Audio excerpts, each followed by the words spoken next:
crumpled talons scratching its weeping scalp and distended belly, corrupted by centuries-old X-ray vision emitting a screeching sound sweetened with acid. An unsightly mob of mutated creatures gathered to hear its daily screed of fearsome tales about ginormous tornadoes, blazing infernos, cracking mountains, soiled pathways, flooded subways, befouled waterways, thugs in alleyways, and the like.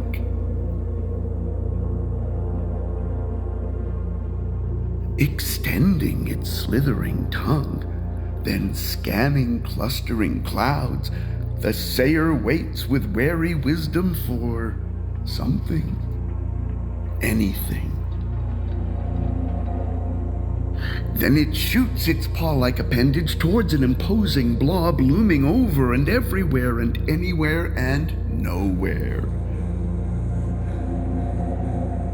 Scatter, helter, skelter, grab your limbs and eyeballs.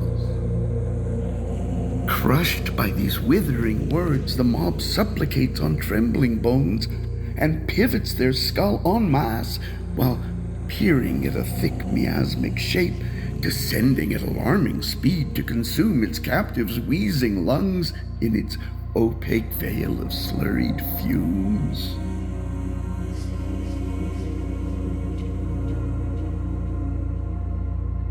Once a heavenly borealis from past earthly glories, now a toxin-filled icy colossus. The crowd waits longer, expectant and alert, shuffling, shifting, squinting.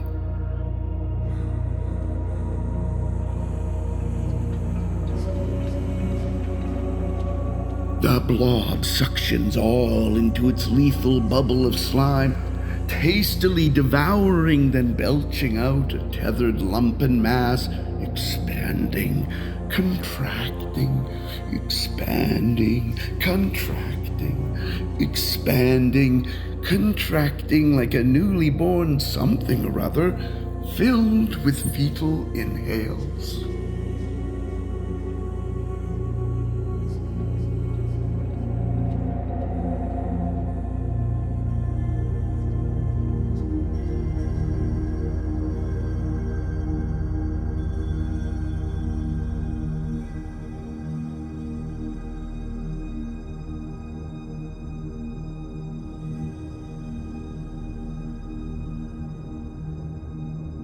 Upon entering the Dying Earth Museum, the resident docents hand out dirty hazmat suits, heavy masks with earphones, rubber gloves, and boots. We are led through a maze-like structure consisting of numerous inner chambers and secret passageways, accompanied by an eerie sound of guttural breathing, enhancing the smell of decay.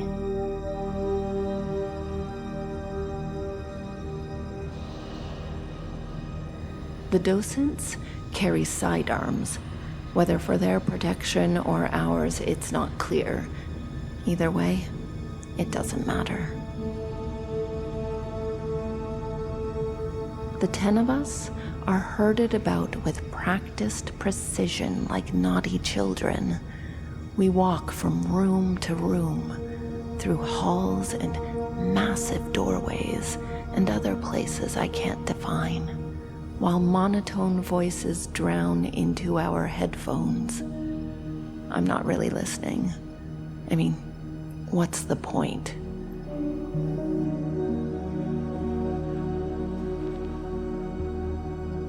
Just 50 years ago, this building was a revered temple filled with beauty, history, ancient mythology, magnificent treasures. But now it's a sad, moldering place where we are confronted with erratically arranged ancient statues in states of disrepair, torn canvases, centuries-old obscure artifacts, broken weapons and tools, numerous unrecognizable objects covered in rotting vegetation, millions upon millions of fragile, crumbling bones, skulls, horns, tusks, claws, teeth, dried, stringy threads of something that resembles human hair. Every item has faded to tepid white and dull gray and another color I don't recognize. Maybe yellow?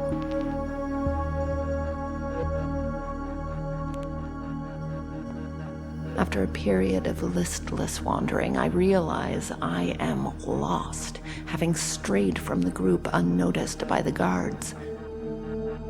I stumble around aimlessly for about 5 minutes before arriving at a very small, darkened room with nothing in it except a tall, four-sided glass cabinet containing what looks like a sculpture.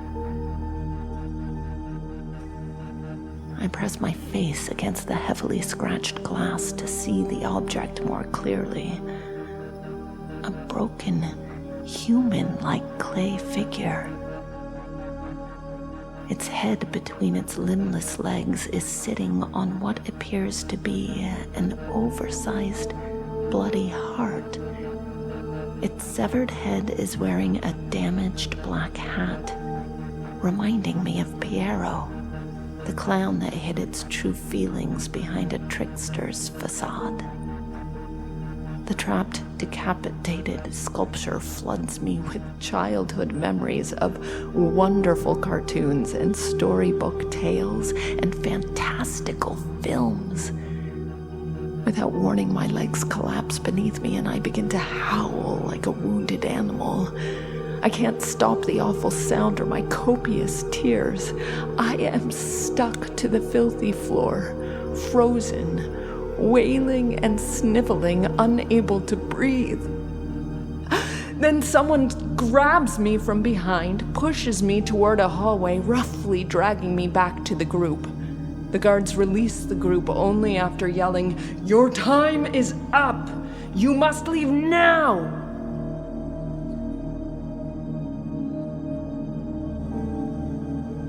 They usher us outside, where we are assaulted by screeching punk rock style noise escaping through the building's decaying walls, a detail that strikes me as hilarious. I begin laughing loudly, becoming more and more agitated, as if unhinged. Strangely, this uncontrollable reaction reassures me. It confirms that I am still human.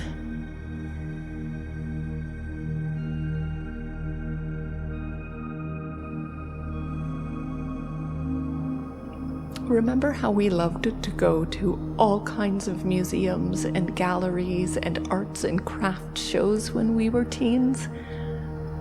I hope that wherever you live, such things still exist and are appreciated as reminders of what was once in existence, but no longer, having been plundered by greater civilizations.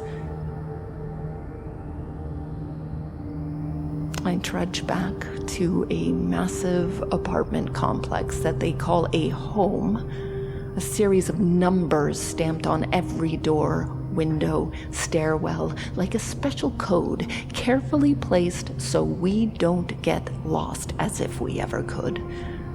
Above my crumbling complex, the sky is always gray, the air foul, the sun a vague memory. No green space anywhere.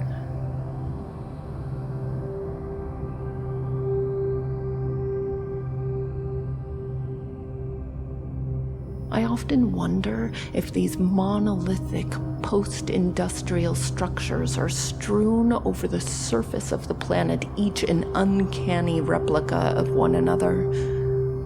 I am unable to talk to other residents because no more than 3 people are permitted to gather at the same time in the same place, without serious consequence. Have you seen similar places in your territory?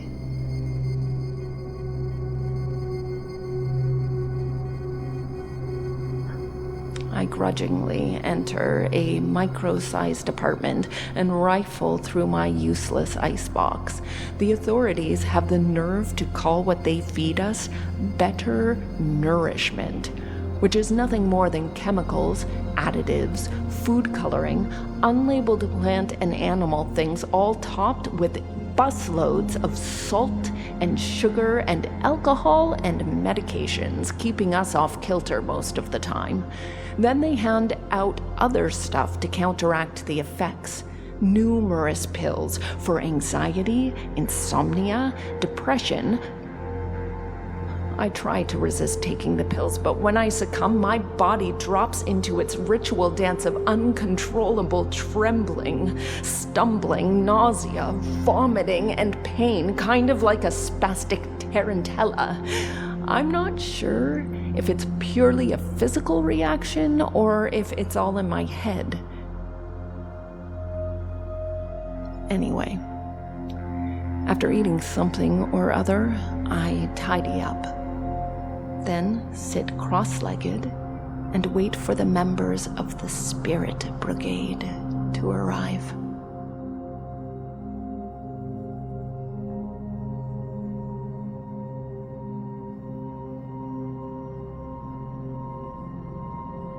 It's a secret society of 13 renegade souls of all ages who also live in my complex.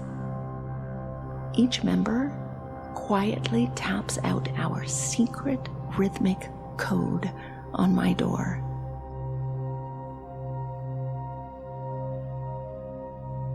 Enters.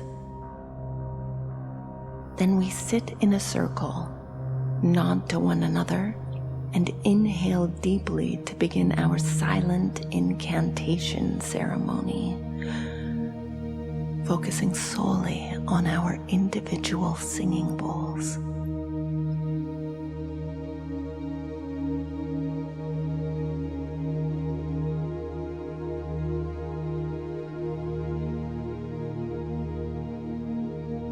Practicing this ritual together creates an unspoken, agreed-upon belief that we are engaging in something of worth and quiet beauty.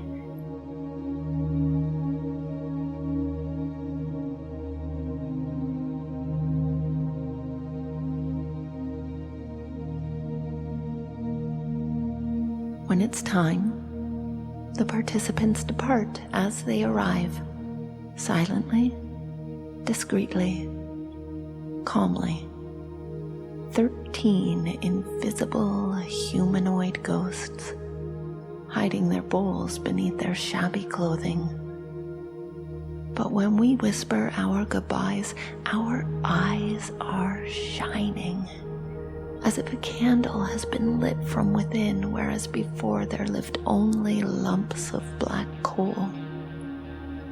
We take the risk of coming together so that we can experience fleeting sensations of freedom. And just as powerfully, moments of light, even wonder.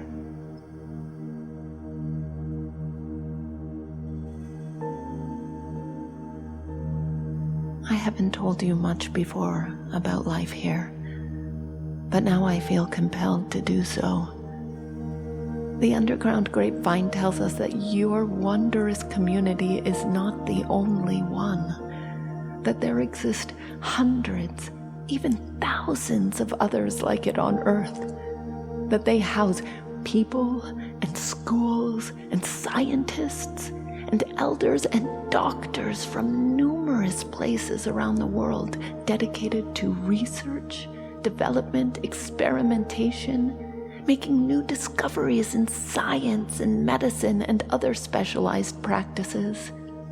That these territories are devoted to the conservation of millions of species of wildlife, plant life, water life, human life, that cutting-edge technologies combined with ancient practices are being created to rehabilitate, resurrect, and save our planet. Is this true? Please tell me. Please say yes.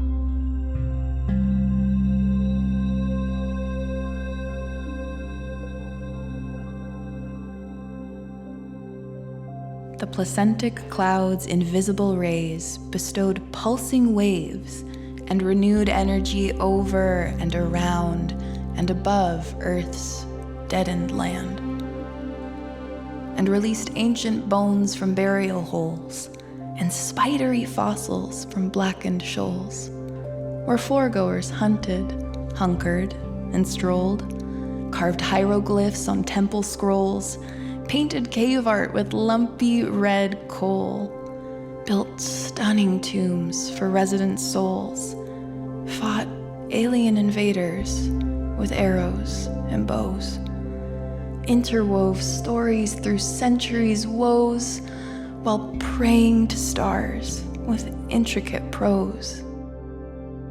Such fearsome beauty, for whom the bell tolls and tolls and tolls and tolls and tolls and tolls.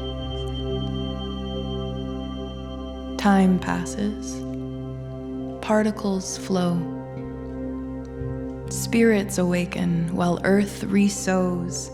Then, and only then, after every Cain and Abel breathes life and death, will Gaia's goodness emerge and surge from its ashen creche.